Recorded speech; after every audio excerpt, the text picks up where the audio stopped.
At 03:47 a.m., the ground crews at Engels 2 Airbase are running routine maintenance on a fleet of Tu-160 strategic bombers, completely unaware that 10 Ukrainian Liutyi drones have been tracking their position for the last 3 hours.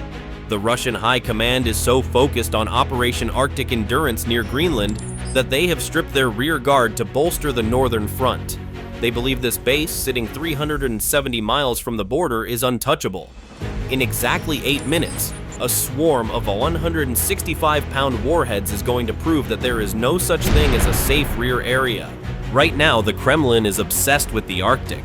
They have pushed their research vessels, their icebreakers, and, crucially, their best mobile air defense systems to the polar circle. They think the rear is safe. They are wrong. The Arctic might be cold, but Engels 2 is about to get extremely hot. 03:49 a.m. The attack begins with a saturation wave. Leading the formation are not the heavy hitters, but a screen of 20 expendable FPV drones buzzing loudly to deliberately light up the sensors. Behind them, the 10 Liutyi heavy drones hug the terrain at 150 feet, slipping underneath the radar horizon of the massive 91N6E Big Bird system, which is currently calibrated to scan high altitudes for NATO threats from the Arctic. The Russian radar operators at Engels 2 are caught off guard. Their screens, usually empty this deep in the rear, suddenly flood with 30 incoming signatures. Confusion reigns in the command post. The shift commander, conditioned by the recent deployments to Greenland, initially hesitates, suspecting a system glitch or a returning friendly formation. But the speed vector is wrong. These aren't returning bombers. Incoming low, multiple azimuths. The base defense kicks into reflex mode. The Krasika 4 electronic warfare complex powers up, blasting a cone of broadband noise designed to sever GNSS satellite links. The effect is immediate. 3 of the Liutyi drones, dependent on satellite navigation for this leg of the journey, begin to drift. Their flight computers struggle to resolve their position against the white void of the snowy steppe. They bank dangerously off course, heading for open fields. But the Russians forgot about the human element. Buried in a snowdrift 3 miles from the runway, the SBU partisan team sees the drift. Fighting frostbitten fingers, the spotter activates a localized radio beacon. It is a tight, encrypted pulse. The drifting Liutyi drones detect the handshake instantly. Their onboard logic dumps the jammed GPS data and locks onto the terrestrial signal. They snap back into formation. Meanwhile, a Pantsir S1 battery opens fire on the lead elements. Its 30mm cannons shred 4 of the cheap FPV decoys in seconds, turning them into fireballs. The Russian crew cheers, believing they are breaking the attack. They don't realize they are just burning ammunition on bait while the 165-pound warheads slip through the gap. 03:51 a.m. The Russian defense grid stops underestimating the threat. Realizing the FPVs were just the appetizer, the base commander authorizes the deployment of the reserve Pantsir S1 battery kept cold in the hardened hangars. The massive 92N6E gravestone radar spins up to full power, instantly tracking over 200 distinct signatures in the fog. The electronic warfare environment shifts from difficult to impossible. The secondary jamming units activate, flooding the spectrum with high-intensity noise on the specific control frequencies used by the Ukrainian drones. The effect is physical.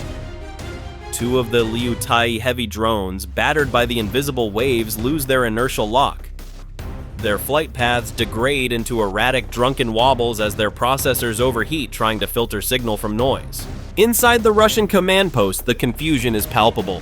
The sheer volume of signatures suggests a massive assault, but the strategic logic doesn't fit. With the Arctic fleet mobilizing, why strike here? Is this a distraction? Despite the confusion, their reaction is disciplined. The defensive perimeter tightens. The kill box is formed. But the Ukrainians have a low-tech solution to a high-tech problem. Huddled in the snow just outside the perimeter fence, the SBU partisan team watches the drones falter. They know the jamming is coming from a local repeater mast on the edge of the airfield. They can't hack it, so they break it. The team leader pulls the pin on a high-explosive satchel charge and hurls it at the base of the lattice tower. The explosion isn't Hollywood big, it is surgical. The steel legs shear and the mast topples into the snow, taking the local jamming repeater offline. For a critical 10 seconds, a hole opens in the electronic wall. The faltering Liutyi drones instantly recover. Their internal logic recalibrates, snapping the flight control surfaces level. They don't retreat. They surge forward, diving straight into the teeth of the Pantsir defense layer. 3:52 a.m., the swarm enters the kill zone. The Russian Pantsir S1 batteries are now fully engaged. These are formidable machines capable of tracking 12 targets and firing on 4 simultaneously. But they have a mathematical limit: reload speed. The Liutyi drones aren't flying in a polite line. They are executing programmed, randomized zigzag maneuvers at 150 miles per hour, pushing the tracking algorithms of the Russian fire control computers to the breaking point. The cannons roar. 2 Liutyi drones are swatted out of the sky, disintegrating into showers of burning carbon fiber and plastic. The fireballs illuminate the fog, casting long, dancing shadows over the airfield. The system is overloading, flashing warnings as it tries to prioritize between the cheap decoys and the heavy warheads.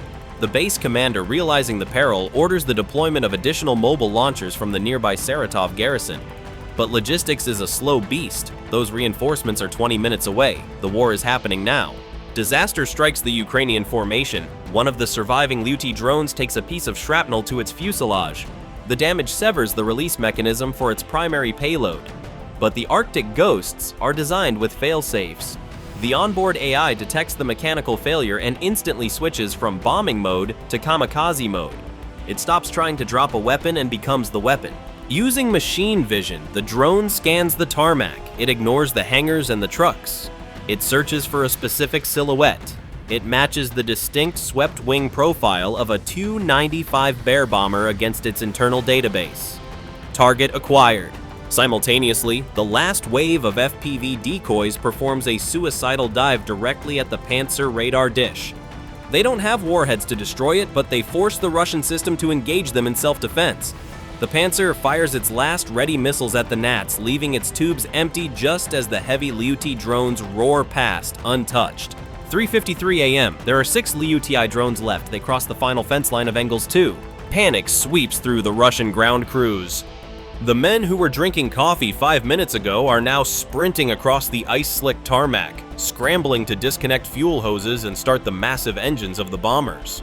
The alarm klaxons are blaring, mixing with the terrifying, high-pitched whine of the incoming drone engines. The base defenses throw everything they have left. The long-range S-400 system, utterly useless against targets this close and this low, sits impotent. But the surviving Pantsir units traverse their 30mm cannons horizontally, firing a wall of lead across the runway at shoulder height. It is a desperate, dangerous barrage that risks hitting their own aircraft. One Liutyi flies straight into the curtain of fire. A 30mm shell shears off its left wing. The drone enters a violent death spiral, cartwheeling across the concrete and exploding harmlessly in a snowbank hundreds of yards short of the flight line. 5 remain. But the Russians are blinded by the fog. They are firing at sound. The Ukrainians are firing at light. From the snow-covered tree line, the SBU partisan team leader raises a handheld device. It looks like a heavy-duty flashlight, but it emits a pulsed laser beam invisible to the naked eye. He paints the fuselage of the lead Tu-95 bomber. The Liutyi drones see the laser dot cutting through the mist like a beacon from God. They adjust their flight paths instantly, correcting for wind and damage. Inside the Russian command bunker, the officers watch the radar tracks converge with horrifying precision. "How do they know?" a colonel shouts, staring at the screen. "How do they have the exact coordinates? Is there a leak?" They don't realize the leak is lying in the snow 300 yards away, pointing a laser at their pride and joy. 3:54 a.m. The time for electronic warfare and decoys is over. This is now purely kinetic. The lead Liutyi drone doesn't just hit the Tu-95, it executes it.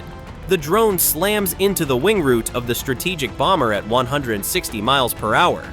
The 165-pound high-explosive warhead detonates inside the fuel storage cells.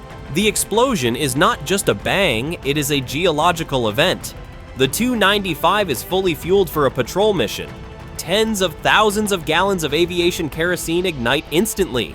The bomber vanishes inside a fireball that rises 300 feet into the night sky, turning the fog into glowing orange steam. But the destruction doesn't stop there. The second and third drones following the laser designator slam into the adjacent aircraft. 1 Tu-160. Blackjack, the supersonic pride of the Russian Air Force, takes a direct hit to its weapons bay. The cruise missiles loaded inside cook off. The secondary explosions ripple down the flight line like a line of falling dominoes. A fourth drone overshoots the burning aircraft and dives straight into the base's open-air munitions storage area. The blast wave flattens the blast berms and ignites the stockpile of Kh-101 cruise missiles sitting on their transport trolleys. The Russian Air Force scrambles a flight of MiG-31 interceptors from a neighboring base, their afterburners lighting up the horizon. But they are ghost hunters arriving at a graveyard. There is nothing left to intercept. The damage is done. Inside the command bunker, the reports are coming in screams. The flight line is gone. The rear is burning. The strategic implication hits the commanders harder than the bombs. They have stripped their defenses to posture in the Arctic, and now their own backyard is an inferno. The call goes out to the Northern Fleet. Pull back, we need air defense here, now! In the snowdrift outside the wire, the SBU team watches the towering pillars of black smoke. They don't cheer. They simply switch off the laser designator, bury it deep in the snow, and vanish into the pre-dawn darkness, leaving the Russians to fight the fire.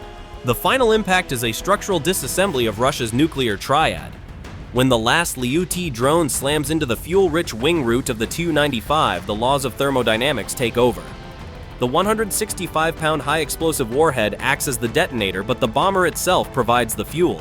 The real devastation comes from the secondary effects. The cruise missiles loaded onto the external hardpoints of the Tu-160s begin to cook off. The solid rocket motors ignite, sending unguided missiles skipping across the runway like erratic fireworks. One slams into a fuel truck, another cartwheels into the control tower. The chain reaction is absolute. The shockwave flattens the blast berms, shattering windows in the city of Engels 3 miles away. Let's look at the bill. A Tu-160 Blackjack costs upwards of $280 million to replace, if they can even build them anymore. A Tu-95 Bear is priceless because the production lines closed decades ago. In one morning, Russia has lost between $1.2 and $1.8 billion in hardware. More importantly, they have lost nearly 30% of their operational air-launched nuclear capability. Just hours ago, the Kremlin was posturing near Greenland, threatening NATO with its Arctic endurance operation. Now, that operation is dead in the water. Moscow has no choice but to panic pull its best air defense systems and interceptor squadrons back from the polar circle to protect its bleeding rear guard. The Great Arctic expansion has been halted not by the US Navy, but by a swarm of propeller-driven drones built in a Ukrainian basement.